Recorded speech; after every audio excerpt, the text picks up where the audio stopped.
15-16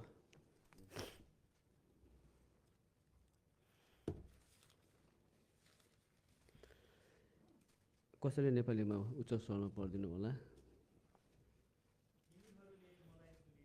तिमीले मलाई सुनेनौ तर मैले तिमीलाई सुने, बस त्यति नै। अनि यस हाम्रो कन्भोकेसन, हाम्रो जापानको कन्भोकेसनमा परमेश्वरले यो थिम दिनुभएको रहेछ। अनि यो थिमले मलाई पनि धेरै प्रभुको दासहरूले वचनहरू दिनुभयो डिफ्रेन्ट एङ्गल्सबाट। अनि मसँग पनि धेरै बोल्नुभयो। सायद तपाईँहरूसँग पनि उहाँ वचनले धेरै क्षेत्रमा तपाईँहरूसँग बोल्नुभयो होला। अनि किनभने यो चुन्नुभयो भन्ने कुरा साह्रै इम्पोर्टेन्ट रहेछ। किनभने उहाँले बाइबलमा यस्तो लेखिएको छ, जगतको पहिलेदेखि नै उहाँले हामीलाई चुन्नुभएको। किनभने चुनिनु भन्ने कुराको यसको गहिराई बुझ्न हामीलाई धेरै समय लाग्छ। अनि मैले वचन सुन्दै गर्दाखेरि यो गहिराईलाई महसुस गर्दै गएँ। यो चुनिनु भन्ने कुरा कति भाग्यशील कुरा हो। किनभने जोसुकैले परमेश्वरलाई विश्वास गर्न सक्दैन रहेछ। परमेश्वरको जमानामा पनि यीशु ख्रीष्टले धेरै चिन्ह चमत्कारहरू, कति धेरै उहाँले हिलिङ्सहरू, इभन मरेको लाजरसलाई बिउताउनु भयो। योभन्दा ठुलो चमत्कारको कुरा के थियो र? तर पनि अन्धाले आँखा पाए, गुङ्गाले बोली, यस्तो धेरै अन्य लाखौँ हजारौँ सङ्ख्यौँ मात्रामा उहाँले यस्तो कामहरू गर्नुभयो। 2टा माछा र 5वटा रोटीले 5,000 15,000लाई खुवाउनु भयो। तर कतिजना मान्छेले परमेश्वरलाई ग्रहण गरे विश्वास गरेर? लट्टाको लट्टा भिडले गर्यो, तर थोरैले मात्रै गर्यो। अनि त्यही कारण मास चाहिँ नरकमै जाँदो रहेछ, भिड चाहिँ। अनि त्यत्रो उहाँले त्यति मात्रै गर्नु भएन। उहाँ जब क्रुसमा टाँगिनु भयो त्यति बेला पनि आज के भन्छ खिल्दा उडाउँदै, तैँले अरूलाई त बचाइस् तर आफूलाई बचा। खै बचाउनु कहाँ सकेको? फेरि एकपल्ट क्रुसदेखि ओइलेर भुइँमा आइज, तब मात्र म विश्वास गर्छु भनेर भन्छ। लेखेको छ कि छैन? मलाई लाग्छ त्यसो बेला परमेश्वर ड्राङ गरेर क्रुसदेखि तल आएर त भनेर देखाएको, सिरी आएर उहाँले त्यो आफूलाई प्रस्तुति गर्नुभएको भए पनि मान्छेले विश्वास गर्नु सक्ने थिएन। काफी, किनभने हामी चाहिँ चुनिनु पर्दो रहेछ। अब त्यही कारण जतिजना हामी जस्तै भेला भयौँ, हामी कति पर्सेन्टेज हो जापानको यो टोकियोमा? 0.001% होला। तर हामी चाहिँ चुनिएका हौँ। अनि त्यही कारण हामी परमेश्वरलाई घोडा रगडी हामी धन्यवाद दिनुपर्ने रहेछ। अनि उहाँमाथि अति नै हामी थ्याङ्कफुल हुनुपर्ने रहेछ। किनभने उहाँले भित्र हाम्रो आँखा खोलिदिनु भयो, हाम्रो जीवनको आँखा। अनि एउटा चाहिँ नलेज बेस हुन्छ, तर हामीलाई चाहिँ एउटा विश्वास गर्ने हृदय पनि चाहिने रहेछ। किनभने अन्त त्यो हृदय उहाँले हामीलाई पगाल्नु भयो। र उहाँले जो गर्नुभयो त्यसलाई एक्सेप्ट गर्न सक्यौँ। अनि त्यो रियालिटीलाई मेरो जीवनमा मैले यसलाई एप्लाई गर्न सकेँ। यो सबैभन्दा ठुलो कुरा हो। त्यो नलेज मात्रै भएर हुँदैन, तर यसलाई यो रियालिटीलाई जसले त्यो नलेज त शैतानको पनि छ नि। अनि त्यही कारण म यो वचनहरू सुन्दै गर्दाखेरि यो कुरालाई सोचिरहेको थिएँ। हवस् त, अब मैले त्यतापट्टि जानु हुँदैन, मैले त आज गइदिनु पर्ने हो। तर अलिकति भूमिका चाहिँ मैले बाँडेको। अनि मेरो अब यहाँ त थोरै हुनुहुन्छ तपाईँले मलाई अस्ति नै हामी त धेरैपल्ट हात मिलाएर तपाईँले चिनिसक्नु भएको छ मलाई त, होइन? यहाँ अलिकति अपरिचित भाइहरू हुनुहुन्थ्यो, उहाँ कोरियाबाट हुनुहुँदो रहेछ। अघि भेटेर उहाँसँग पनि हात मिलाएँ। सबैले तपाईँले मलाई चिनिहाल्नु भयो, होइन? मलाई पनि तपाईँलाई चिनेर खुसी लाग्यो। जे होस्, मेरो नाम चाहिँ उरियल जोन राई हो। म चाहिँ सङ्गति गर्छु एलसदाई कालिम्पोङमा। हामी यहाँनिर प्रेम दाजु र म चाहिँ कालिम्पोङबाट आएको अस्ति हामी 5 जना आएको थियौँ, सम्मा काका काकी दार्जिलिङबाट, अनि हाम्रो भाइ अर्पण गान्तोकबाट, हामी 5 जना आएका हौँ। अनि मेरो पापाको नाम चाहिँ हो ड्यानियल राई, जसलाई तपाईँहरूले धेरैजनाले चिन्नुहुन्छ। अनि अब म एउटा क्रिस्चियन परिवारमै जन्मेको हो। मैले अब 4 बजीसम्म दिनुपर्छ अघि कति 5 मिनट त गइहाल्यो, त्यसो भए 5 मिनट त गइहाल्यो, त्यसो भए 4 वर्ष 10 मिनटसम्म हो। हवस् त, म टु द पोइन्ट गइहाल्छु।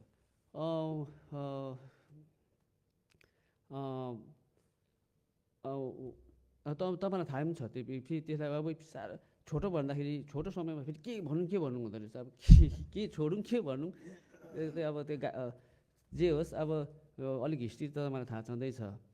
अब म एउटा विश्वासी घरानामा जन्मेको हो, अनि तपाईँहरूले उहाँलाई चिनिनु भएको, धेरैजनाले अब पापालाई को सम्झना गर्नुहुन्छ, मलाई त्यो गर्नुहुन्छ। अनि अब म उहाँकै घरमा जन्मेको, म उहाँको त म जेठा छोरा हो। मेरो 4 जना परिवार हो, म, मेरो भाइ, पापा, आमा। सानोदेखि नै वचन सुन्दै आएको।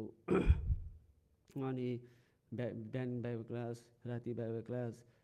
अनि मेरो जीवनमा एउटा पनि शङ्का छैन कि परमेश्वरप्रति मेरो केही शङ्का छैन, हृदयले विश्वास त गरेँ।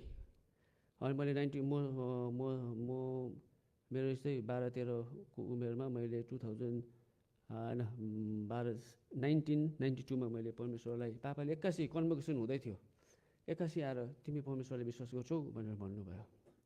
कन्भोकेसन सुरु हुनु आँटेको छ, तयारी चलिरहेको छ। राति रिमझिममा हजुर बाबु गर्छु, तिमी साँच्चै नै विश्वासदेखि हृदयदेखि विश्वास गर्छु प्रभुलाई? हजुर बाबा म गर्छु भनेर भन्नुभयो। अनि त्यसो भए फेरि उद्धारको प्रार्थना गर्नु भनेर भन्नुभयो। अनि मैले गरेँ। मैले खुसीसँग प्रभुलाई एक्सेप्ट गरेँ, किनभने प्रभुपट्टि मेरो केही शङ्कै छैन। भाइले पनि प्रार्थना गर्यो, हामी दुईजनाले उद्धार पायौँ, उद्धारको प्रार्थना गऱ्यौँ। तर जीवनमा चाहिँ कस्तो भयो भने मेरो अलिक कन्फ्युजिङ भयो, किनभने म एउटा प्रभुलाई त एक्सेप्ट गरेँ, तर मेरो लाइफ चाहिँ हारेको लाइफ। अब क्रिस्चियन घरमा जन्मेको कारणले धेरै कुरामा हामी रेस्ट्रिक्सन गर्थ्यौँ, अब धेरै कुरा गर्नु पाउँदैन थियो। अनि त्यो संसार चाहिँ कस्तो होला भनेर चाहिँ चाख लाग्थ्यो कि। अब मान्छेको त्यस्तै हुन्छ, जुन चाहिँ नहेर भन्ने कुरामा हेर्नु मन लाग्छ, जुन चाहिँ कुरा नबोल भने त्यो कुरा बोल्नु मन लाग्छ, त्यस्तै त हुन्छ। अब त्यो खाँदा कस्तो होला, सिगरेट कस्तो होला, खैनी कस्तो होला भन्ने कुराहरूदेखि लिएर अब 22 हेऱ्यो भने के होला, त्यस्तो इन्क्युजिटिभ लाइफ, क्युरियस लाइफ भएकोले गर्दाखेरि चान्स पाए त्यस्तोहरू गर्नु मन लाग्ने। अनि त्यो गरेपछि गिल्टी पनि हुने, फेरि पश्चाताप गर्ने। तर लाइफमा खास परिवर्तन भएको थिएन। तर पापाहरू चाहिँ, आमा चाहिँ अलिक लिबरल हुनुहुन्थ्यो, एकदमै यस्तो गर्नैपर्छ, तैँले आज उस्तो गर्नैपर्छ भन्ने टाइपको हुनु न थियो, एकदम लिबरल। तिमीले चाहिँ बुझ्यौ भने राम्रोसँग बुझेर गर्नुपर्छ भन्नेपट्टि हुनुहुन्थ्यो। त्यही कारण उहाँहरूले कहिले पनि बत्तिस्माको कुरा, तैँले बत्तिस्मा लिनैपर्छ तिमीले भन्ने कुरा कहिले पनि भएन। तर एक दिन चाहिँ मेरो लाइफमा धेरै ठुलो घटना घटेको थियो। त्यो चाहिँ हो 1999मा। म त्यति बेला दिल्लीमा पढ्दै थिएँ। म र मेरो भाइ, हामी स्कुल पढेर कलेजहरू दिल्लीमा पढेको। त्यहाँ चाहिँ मेरो डरलाग्दो बाइक एक्सिडेन्ट भएको थियो। बाइक एक्सिडेन्ट भएर चाहिँ म उडेर, बाइकमा मैले कुदाउँदै थिएँ, अगाडि रेड लाइटमा चाहिँ कार रहेछ, त्यो कारलाई चाहिँ हिर्काएर म चाहिँ उडेर उतापट्टि साइडमा, यता आउने साइडपट्टि म लडेछु। लड्दाखेरि उतापट्टिबाट ट्रक आउँदै रहेथ्यो। ट्रक आउँदै गर्दाखेरि चाहिँ त्यो अगाडिको ट्रकले त मलाई देख्यो, यस्तो जोगा आउँदाखेरि अगाडिको चक्काले त मलाई उयो गर्यो, एभोइड गर्यो। तर पछाडिको चक्काले चाहिँ मेरो टाउकोमै पुगेछ। अनि हेलमेट यस्तो लडिरहेको बेलामा हेलमेटमा यस्तो भयो। अनि त्यसले गर्दाखेरि मेरो टाउको पुरा दुख्थ्यो। टाउको यस्तो हुँदाखेरि चाहिँ मेरो टाउकोलाई यस्तो भयो। तर धन्न हजुर, खाँदी थियो, तर बडी चाहिँ बाहिरपट्टि थियो। अब भित्रपट्टि भएको त मेरो त अब यति त हुने थिएन। अनि त्योबाट म रिकभर हुनु मलाई झन्डै 6 महिना लाग्यो। अनि तर मैले सबै माइन्ड मेरो उयो भयो, के अरे लुज गरेँ। मेरो विवेकमा केही नै मेरोमा स्टोरै थिएन। पहिला फर्मेट भन्थ्यो नि, हार्ड डिस्कलाई फर्मेट गरेर फेरि राइट गर्नुपर्छ नि। ए बजा भन्दा गिटारको ए पनि बजाउनु नआउने। हामी पहिलादेखि म्युजिक खेल्थ्यो। ए कसरी ए कस्तो हो भनेर सोच्नुपर्ने। अब त्यस्तो माइन्ड। अब मलाई राति सोद्धाखेरि अब मेरो साथीहरूले सोध्थ्यो अरे मलाई, वाट्स योर फादर्स नेम भन्दाखेरि my father's name is Siddhartha भनेको थियो। अब वे आर यु फ्रम भन्दाखेरि आइ एम फ्रम आसाम जङ्गल। त्यसरी मेरो माइन्डै त्यस्तो भएको थियो। अनि त्यो प्रभावले गर्दाखेरि त्यहाँदेखि जब म हिँड्नु सक्दिनँ थिएँ, त्यो ब्यालेन्स त नि मान्छेको त खुट्टामा हुन्छ भनेर सोच्थ्यो नि हामी। बुढी औँला कुर्कुचामा हुँदैन, ब्यालेन्स त यहाँ पो हुँदो रहेछ। यो अलिकति बिग्रेको छ भने त हिँड्नु सक्दैन रहेछ नि सिधा छक्क। यो यहाँ पो हुँदो रहेछ ब्यालेन्स, भित्तामा समातेर हिँड्नु पर्थ्यो। तर जब फेरि बिस्तारै रिकल हुँदै आयो, फेरि होसमा राम्रो 6 महिना रिकभर, त्यहाँदेखि चाहिँ म सिधा हिँड्नु थालेँ। नभए भित्ता समात्दै हिँड्नु पर्थ्यो। ब्यालेन्स यहाँ माइन्डमा हुँदो रहेछ। त्यहाँदेखि त्यसले गर्दा चाहिँ धेरै प्रभाव भयो क्या मलाई। अरे म त मरिसकेको थिएँ। अब हुनु त मलाई अलिकति भन्न मिल्दैन, त्यति बेला म अलिक उयोमा थिएँ, इन्टक्सिकेटेड के भन्छ त्यस्तो एकदम। अब माफ गर्नु होला, अब मेरो अवस्था त्यस्तै थियो, एउटा हारेको जीवन। त्यहाँदेखि त्यस्तो हुँदाखेरि चाहिँ मलाई त्यहाँ सोचाइमा आयो, म त डरलाग्दो बाँचेँ, म कसरी बाँचेँ, म त त्यो त मर्नु पर्ने थियो भनेर मैले त्यहाँदेखि चाहिँ मैले एकदम रिपिटेड मैले पश्चातापहरू गरेँ।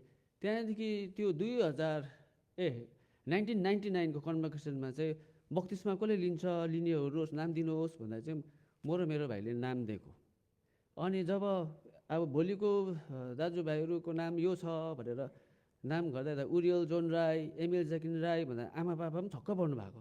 अरे बत्तिसमा लिने, तिमीहरूले साँच्चै हो आवेशमा होइन भने। त्यति बेला म किचनमा जाँदा आमाले सुन्नु भएछ, हो एकदम हामी प्रभुको लागि एकदम अब बत्तिसमा लिने भने त्यति बेला बत्तिसमा लिएको। त्यहाँदेखि न्यु इयर भयो। अनि न्यु इयर भएर 2000 भयो। अनि 2000मा हामी त्यति बेला पाहाडको स्पेसल मिटिङमा हामी पाहाडमा दोरपामा स्पेसल मिटिङमा हामी त्यो हिँडेर जानु पर्थ्यो। 5 दिन हिँड्नु पर्थ्यो। यहाँदेखि धरानबाट गाईघाटसम्म गाडी जान्थ्यो, गाईघाटदेखि हिँडेर जानु पर्थ्यो। त्यति बेला हाम्रो यहाँनिर अनिल केसी दाई पनि हुनुहुन्थ्यो। हामी त्यति बेला पाहाडमा गएको। त्यहाँदेखि तर पनि मेरो लाइफ त्यहाँदेखि 2000 भयो, खास परिवर्तन भएको थिएन, त्यस्तै हारेकै जीवन। अनि पापा पनि बहुत सुर्ताउनुहुन्थ्यो, ए जेठा छोराले के गर्छ, किन मेरो भाइ चाहिँ अलिकति रिजोल्युट गर्छु हामीले गर्नैपर्छ भन्ने टाइपको थियो। तर म चाहिँ एकदमै प्लेजर हन्टर भन्नुहुन्थ्यो। म चाहिँ प्लेजरपट्टि क्या, मजा थप्पै साथीहरू थियो। अनि मेरो लाइफमा सिरियसनेस थिएन। अनि म चाहिँ एकदमै मजा मस्तीपट्टि थिएँ। अनि तर अब प्रभुको दया भयो, त्यसरी जिन्दगी हारेकै जिन्दगी थियो। अनि त्यहाँदेखि तर हामीले कलेज सकेपछि जिन्दगीमा कुछ न कुछ गर्नुपर्छ, हामीले नाम राख्नुपर्छ, हाम्रो आइडेन्टिटी क्रिएट गर्नुपर्छ भन्ने हाम्रो दुईजनाको चाहिँ एउटा हाम्रो त्यो विचार थियो। त्यही कारण भव्य गर्नुपर्छ भनेर चाहिँ हामी कलेज सक्ने बित्तिकै, मेरो भाइ कोरियामा थियो। यहाँले अघि कोहीले भन्नुहुँदै थियो भाइसँगै त हामी चिन्छौँ नि भनेर, अघि कोरियाबाट जापानकै श्रेष्ठ दाजुहरू भन्नुहुँदै थियो। त्यही पनि म जापानमा नबस्ने, कोरियामा नबस्ने, आफ्नै घरमा गएर हामी काम गर्ने, हामी नाम राख्नुपर्छ भन्ने कुरा हाम्रो विचार थियो। त्यहाँदेखि हामीले भव्य तरिकाले हामीले काम पनि गऱ्यौँ। हामी कन्स्ट्रक्सन कम्पनीको हामीले खोलेर कन्स्ट्रक्सन कामहरू गर्नु थालेको थियो। त्यस्तो अब उकालो जाँदै थियो। त्यति बेला एक्कासी मेरो आमालाई चाहिँ बिमारी हुनुभयो। अनि के हो भनेर उहाँलाई थाहा पाउँदाखेरि त प्याङ्क्रियाटिक क्यान्सर 3rd स्टेज भनेर थाहा पायो। त्यहाँदेखि हामी छक्क पऱ्यौँ। त्यहाँदेखि 5 महिना बाद त उहाँ प्रभु सुत्नु पनि भयो। बहुत दुःख लाग्यो, किनभने आमा चाहिँ घरको उयो हो नि त, मेन खाँबो। अनि छोराहरू चाहिँ आमाको नजिक हुन्छ, पापासँग पहिल्यै डर लाग्थ्यो। पापाहरूसँग चाहिँ हामी पापासँग चाहिँ अलिक टाढै हुन्थ्यो, किन पापाले तपाईँहरूले चाहिँ सबैले कस्तो नरम हुनुहुन्छ भनेर भन्नुहुन्छ होइन, कस्तो। तर पापा हामीलाई चाहिँ पापाले बहुत पिट्नु भएको, बहुत डिसिप्लिनमा। अनि हुर्काउनु भएको। तर पहिले पछि चाहिँ नि लाइफमा यस्तो हुँदो रहेछ, बाइबल चाहिँ यति साह्रो करेक्ट रहेछ।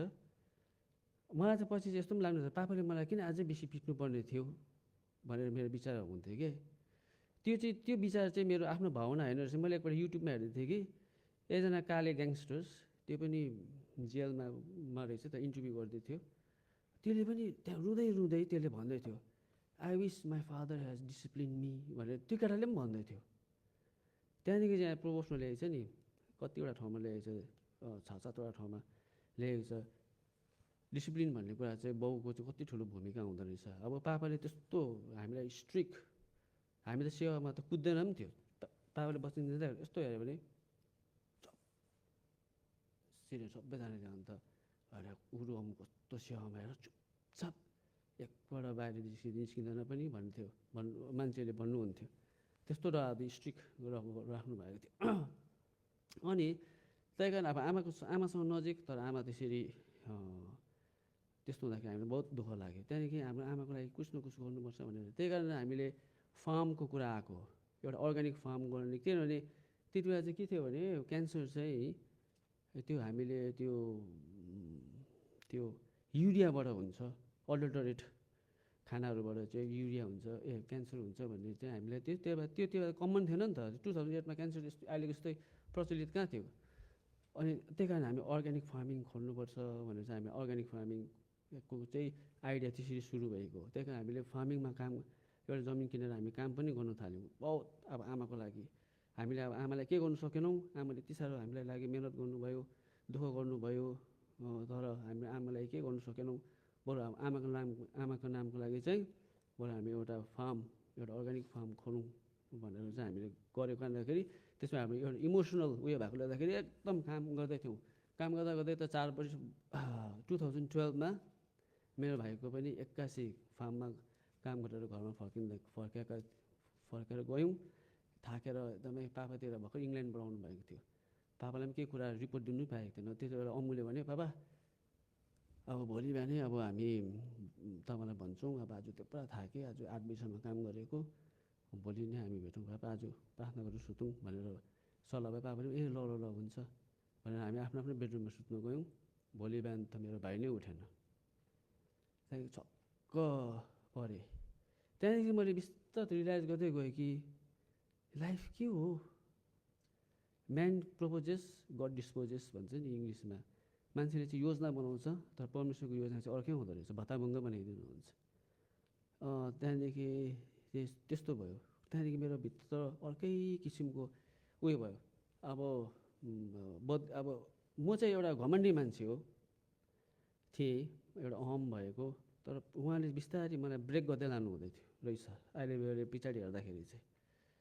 अरे किनभने जबसम्म हामीले भाँचेर तोडेर जबसम्म हामी त्यो तल चट्टानमा पछारिँदैन नि चरा जस्तै, हामी परमेश्वरलाई चाहिँ स्वीकार्न सक्दैन रहेछौँ। परमेश्वरले चाहिँ साल्भेसन फ्री हो भनेर माथिबाट दिनु खोज्छ कि, तर मान्छेको चाहिँ यो घमण्ड स्वयं धार्मिकताले गर्दाखेरि त्यसले गर्दाखेरि चाहिँ एउटा ढुङ्गाको हृदयलाई पगाल्नु चाहिँ साह्रो पर्दो रहेछ। अनि तर मलाई चाहिँ यो फेजमा हुँदै उहाँले अहिले बुझ्दाखेरि चाहिँ उहाँले चाहिँ मलाई भचाउनु हुँदै थियो, ब्रेक गर्नु हुँदै रहेछ।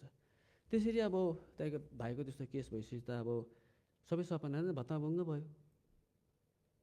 यत्रो प्लान गरेको, यस्तो गर्नुहोस् उस्तो योजनाहरू थियो हाम्रो, सबै भत्ताभङ्ग भयो, सबै खरानी भयो। त्यहाँदेखि अब के गर्ने। अब त्यहाँदेखि मलाई चाहिँ के भन्यो, यो भाइले पनि यसमा बहुत मिहिनेत गरेको, अब आमाको कारणले गर्दाखेरि अब मैले फार्मलाई चाहिँ एकदमै सक्सेस बनाउनुपर्छ, मैले गराउनै पर्छ भनेर चाहिँ म त्योपट्टि म गएँ। अरू हामी कन्स्ट्रक्सनको कामहरू सबै बन्द गरेर फार्ममा मात्रै गर्ने भनेर चाहिँ सानै भए पनि म यसलाई चाहिँ सक्सेस बनाइ छाड्छु भनेर चाहिँ म त्यतापट्टि योजना बनाएर कुद्दै थिएँ। 81 फेरि तपाईँलाई थाहै छँदैछ, फेरि पापाको त्यो 16 भइसकेको थियो। फार्ममा काम गर्दाखेरि उठेल दाइ तपाईँको पापा त 81 बिमारी हुनुभयो, अनि हामी हस्पिटलमा राखेको छौँ, तपाईँ पनि आउनुहोस् न भेट्नु उहाँलाई भने। त अलिकति चाहिँ सुरुमा चाहिँ मलाई त्यो भन्दै ठक्क आयो, अरे बिमारी त जो पनि हुन्छ, तर म चाहिँ किन जानु, साह्रै सिरियस पो हुनुहुन्छ क्या हो जस्तो पनि लाग्यो। तर केही होइन, उहाँ हस्पिटलमा हुनुहुन्छ आउनुहोस् न भने। अनि म हङकङ पनि गएँ, सिधै एयरपोर्टदेखि सिधै हङकङको हस्पिटलमा गएँ। पापा हाँसिरहेर बसिराख्नु भएको रहेछ, मलाई देखेर खुसी हुनुभयो। म पापालाई गएर कसरी बाउ छोराको मिलाउनु भयो भनेर कोही कोही विश्वासी दाजुहरूले फोटोहरू पनि खिच्नु भएको छ। अनि अनि हामी माउन्ट हर्मन चर्चमा आयौँ। मैले सोचेँ पापा बिमारी जाति हुनुभएको छ अनि हामी सेवा घरमा आयौँ भनेर। अनि तर दिउँसो पापा र म मात्रै हुँदा पापाले भन्नुभयो, उरु एउटा तिमीसँग एउटा बातचित छ भनेर। अनि हामी दुईजना, हजुर पापा के हो भन्नुहोस् न भनेर हामी दुईजना कुरा गर्नु थाल्यौँ। उरु तिमीलाई थाहा छ डक्टरले त अस्ति यस्तो यस्तो हो भनेर भन्दै थियो, तर डक्टरले चाहिँ के भन्दैछ भने मलाई त क्यान्सर, लिभर क्यान्सर भएको छ अरे। अनि लिभरमा थुप्रो ट्युमर्सहरू देखा पर्दैछ, अनि त्यो चाहिँ स्प्रेड भएर लङ्समा पनि त्यो स्प्रेड भएर गइसकेको छ रहेछ भनेर भन्नुभयो। म त छक्क भएँ त्यो कुरा सुनेर, कहाँ जाति भएर आएको भनेर सोचिरहेको छु। अब त्यो खबर सुन्दा त म त अब कस्तो हुन्छ, अब छक्क भएर हो र बाबा कसरी हुनसक्छ भनेर अब त्यति बेला त्यस्तै अब इमोसनल अब उयो भयो, अब छक्क परेँ। त्यहाँदेखि चाहिँ तल त्यो पापा यो चाइनिज डक्टरहरूले पारा ल्याएन होला हौ, अब तपाईँको अब इन्डियन हो, अब तपाईँ इन्डियन खाना खाएको अब उनीहरूले बुझेन होला, हामी जाउँ बरु इन्डियामै सिएमसी हस्पिटलमा जाँच्नुपर्छ भनेर भन्यो पापाले। पनि हुन्छ भन्नुभयो। त्यहाँदेखि चाहिँ हामी सिधै सिएमसीमा गएर हामीले फेरि टेस्ट गऱ्यौँ। 3 दिन बाद रिपोर्ट आयो, कन्फर्म त्यही हो भन्यो। अनि एकदम टर्मिनल डिजिज हो, 3rd स्टेज हो भनेर भन्नुभयो। अनि त्यहाँदेखि अब यसमा केही अब दबाई दिनुभएको थियो। अनि हामी ब्याक घरमा आयौँ। त्यो बिमारी भएको 4 महिना बाद पापालाई पनि प्रभुमा सुत्नुभयो। अनि त्यति बेला सबैजना विश्वासीहरू आउनुहुन्थ्यो, संसारभरिबाट फोनहरू हुन्थ्यो। अस्ति दादाले पनि भन्नुहुँदै थियो। त्यहाँबाट अनि एकजना आन्टीसँग चाहिँ कसरी बातचित भयो भने नानी तपाईँ नसुताउनुहोस्, पापा तपाईँको जाति हुन्छ, जाति हुनु पनि पर्छ। संसारभरिको विश्वासीले प्रार्थना गरिदिइराख्नु भएको छ, यति साह्रो बेसी प्रार्थना गर्नुभएको छ कि परमेश्वरलाई पनि कर लाग्छ, तपाईँको बाउ पापा जाति हुनुहुन्छ भनेर भन्नुभयो। हुन्छ आन्टी भनेर मैले त्यहाँदेखि हामी बिदा भयो। त्यसको 1 हप्ता बाद फेरि पापा अलिक साह्रो भएकोले हस्पिटलमा एडमिट हुनुभयो। त्यहाँदेखि 2 हप्ता बाद दुई हप्ता बाद उहाँ प्रभुमा सुत्नु पनि भयो। अनि त्यही कारण त्यति बेला चाहिँ मेरो दाजुले अब मैले त तर विश्वास गरेको थिइनँ पापा चाहिँ त्यसरी गइहाल्नुहुन्छ भनेर, किनभने उहाँको धेरै काम बाँकी छ। तर तल पुगेर 0मा पुगेर फेरि बिस्तारै रिकभर हुनुहुन्छ, किनभने पापाको अझै समय भएको छैन, धेरै काम छ भनेर सोचिरहेको थिएँ। अनि लास्ट मोमेन्टसम्म पनि मान्छेले त्यस्तो कुरा गर्दाखेरि मैले भित्रभित्र चाहिँ हाँस्थेँ, कहाँ हो पापा जाति हुनुहुन्छ नि भनेर। अनि त्यस्तै छनकमा मेरो दाजुले, कजन दाजुले हस्पिटलमा भन्दाखेरि दाजु काका तपाईँ उरुलाई के भन्न चाहनुहुन्छ भनेर भन्नुभयो। त्यति बेला भित्र हाँस्दैछु, अलिक दाजुले चाहिँ के सोधिबसेको भनेर चाहिँ म भित्रभित्र सोध्दैछु।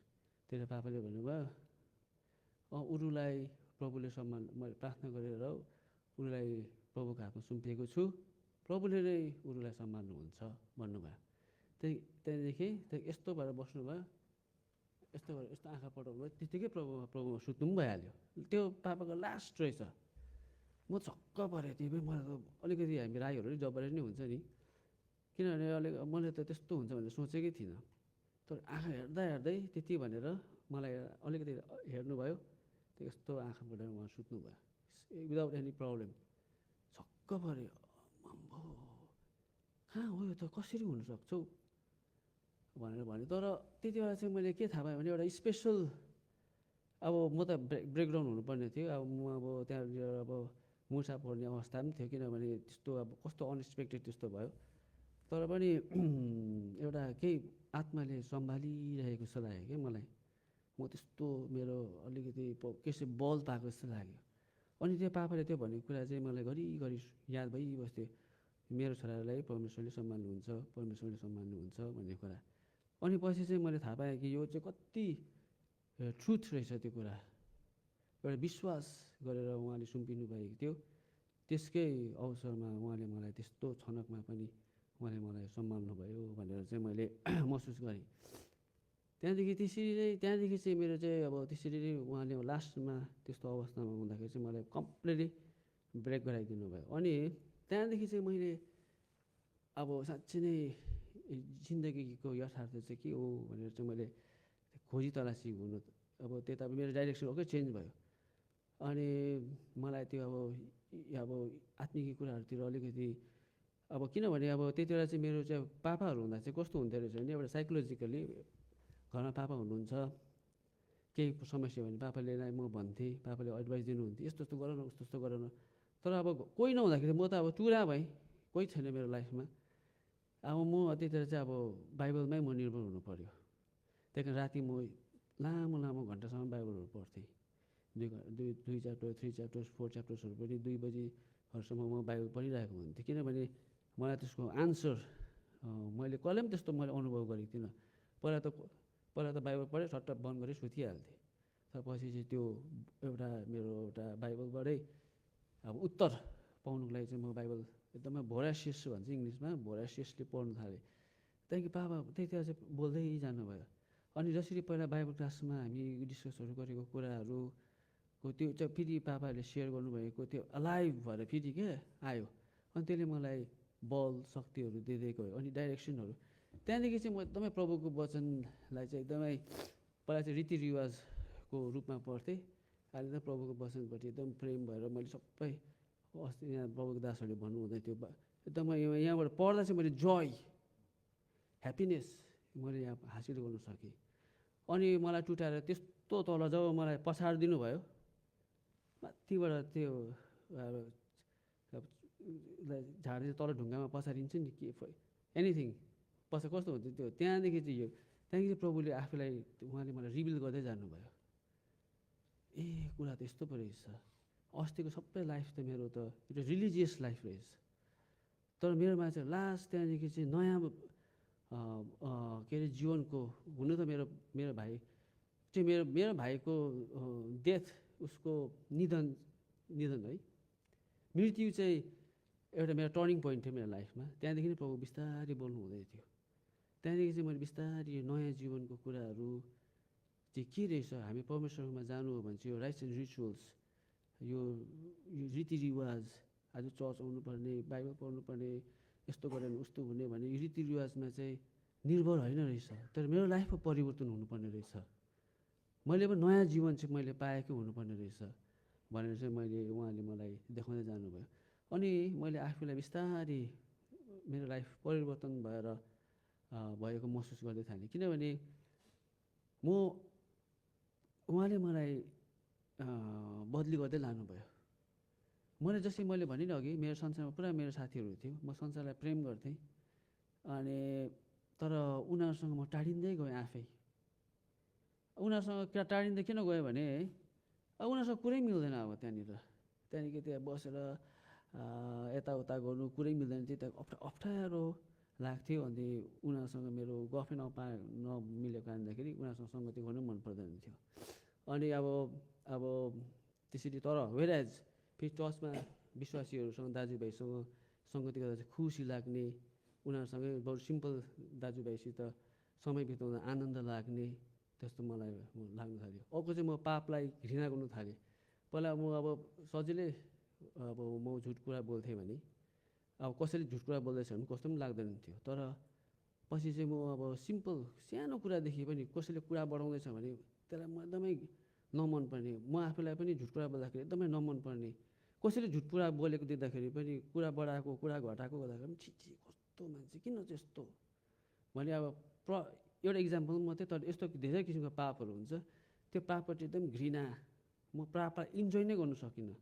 त्यसै मैले परिवर्तन मेरो अर्को चाहिँ भित्र म एउटा रिसा मान्छे हो, एकदम घमण्डी मान्छे। कसैले के भन्यो नाकमा लागिहाल्ने।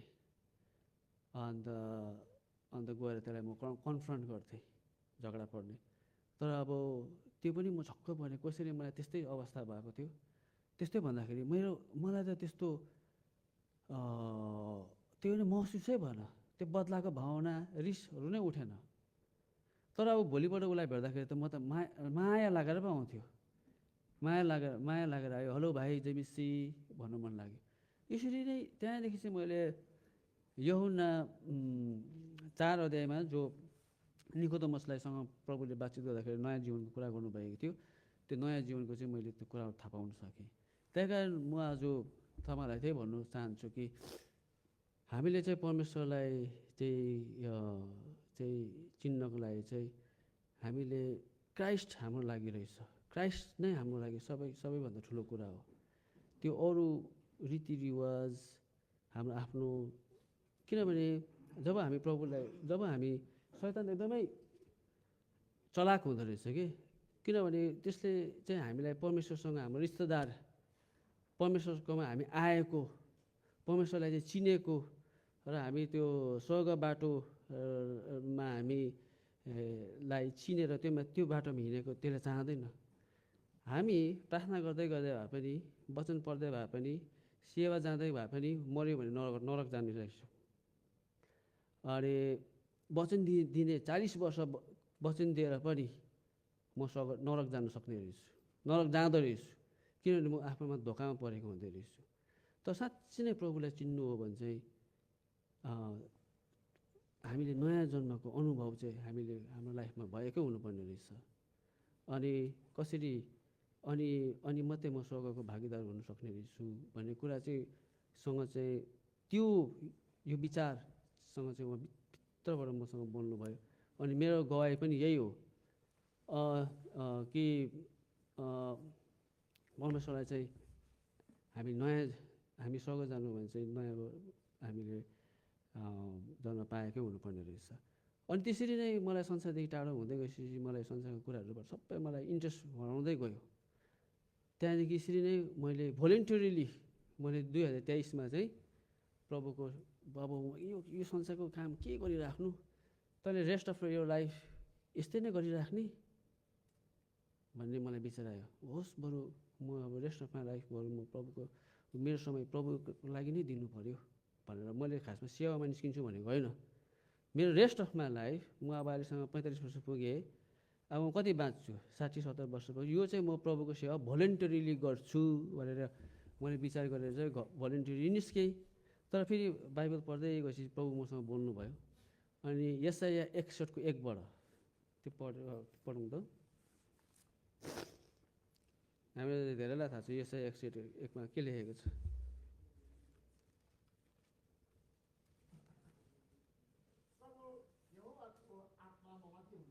प्रभु यहोवाको आत्मा ममाथि हुनुहुन्छ, किनभने नम्रहरूलाई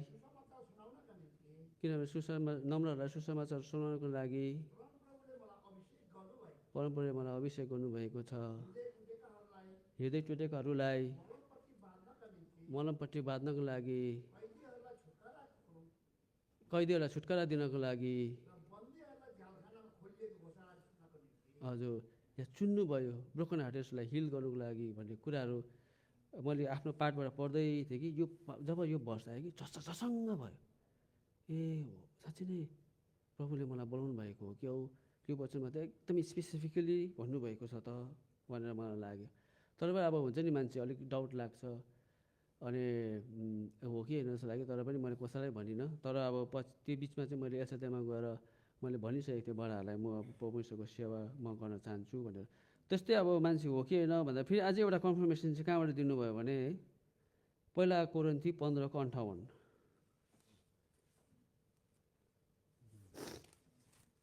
एकबार तिमी नहल्ल भनेर पढिदिनुहोस् त। 15:58